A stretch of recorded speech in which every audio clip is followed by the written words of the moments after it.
you're always struggling to maintain a relationship with someone who is manipulative, because in most instances they are controlling. They want you to think or do things the way they deem fit in their own eyes.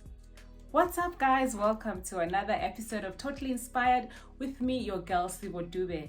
Well, I'm excited to bring another interesting topic today, and I hope you'll find this very useful and very relatable.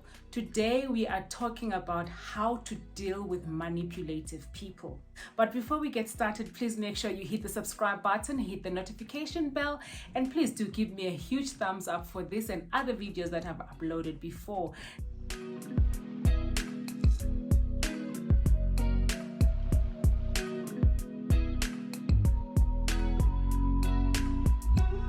Being manipulated actually has an impact on you. If you are on the receiving end from somebody who's manipulating you, there are certain things that you'll have to endure, and eventually you may have to suffer, if I may put it that way. Here are some things that are actually effects of being manipulated. Being manipulated can actually cause you untold suffering and stress. It can even wear you out physically. So that's the one result of being manipulated. Secondly, if you are manipulated, especially if you are being manipulated by a messiah or what we described as a rescuer or a savior type of manipulator, you can actually fall into depression and suffer from anxiety if you are being manipulated by that kind of manipulator. So these are the people that bully you, people that use passive aggression against you. That can actually cause you depression and anxiety if you're not careful. When you are manipulated, you can actually lose your confidence.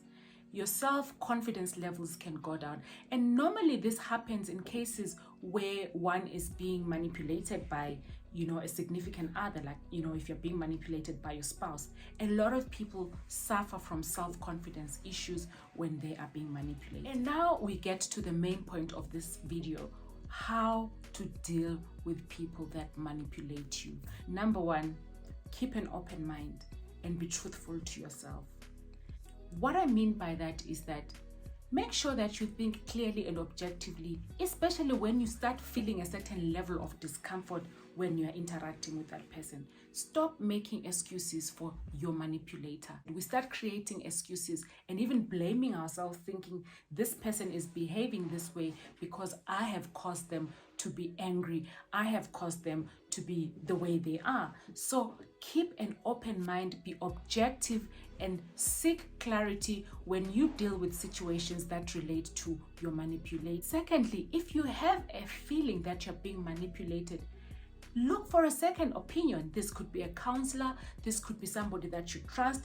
Describe the situation to them. Even if some of the things may make you feel ashamed, if this person is a trustworthy person and an honest person who will give you feedback, they will tell you that you are not losing your mind. Yes, you are being manipulated. So seek a second opinion. If you doubt your own assessment of the situation, look for somebody that you can trust. Describe the situation to them and how it makes you feel, how it leaves you feeling in the end, and ask them whether you are losing your mind.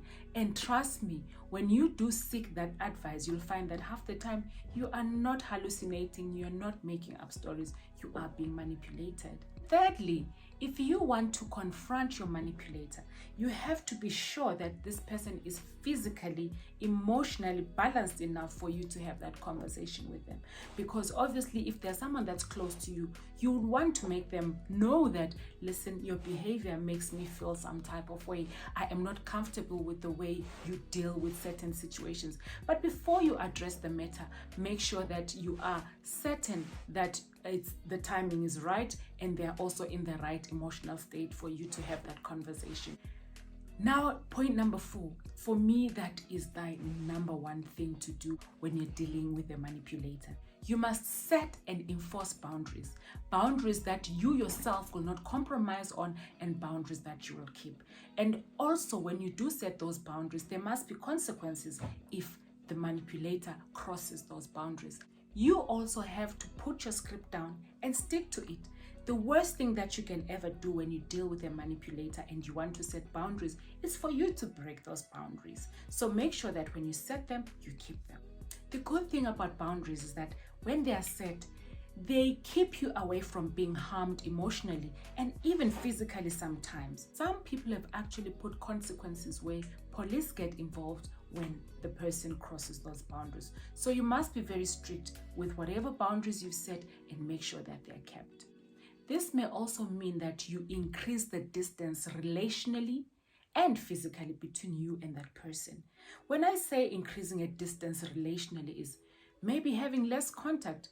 When you realize that the more you engage with this person, the more things break down, then the best way to do it is to keep a safe physical distance from them, a safe relational distance from them.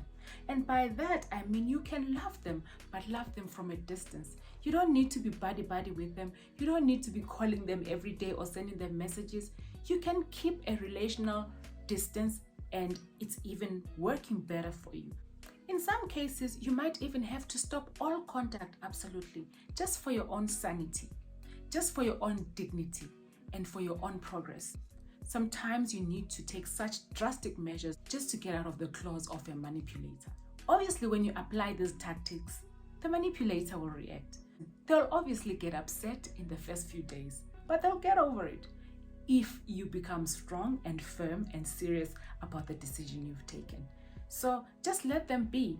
Eventually, they will self-introspect and see that their behavior was probably out of line. Alternatively, the person could even become a worse version of themselves. Whatever behavior they've been projecting could actually double, because that frustrates them when the victim is no longer available for them to manipulate and victimize. It's a point of frustration for someone who's manipulative.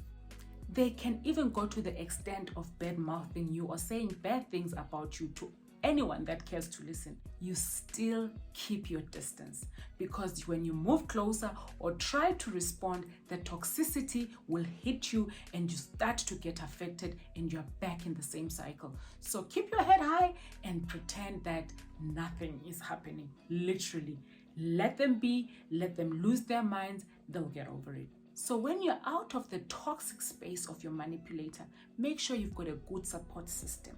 Make sure you've got something that you can focus on so that you do not feel weighed down by this other shadow.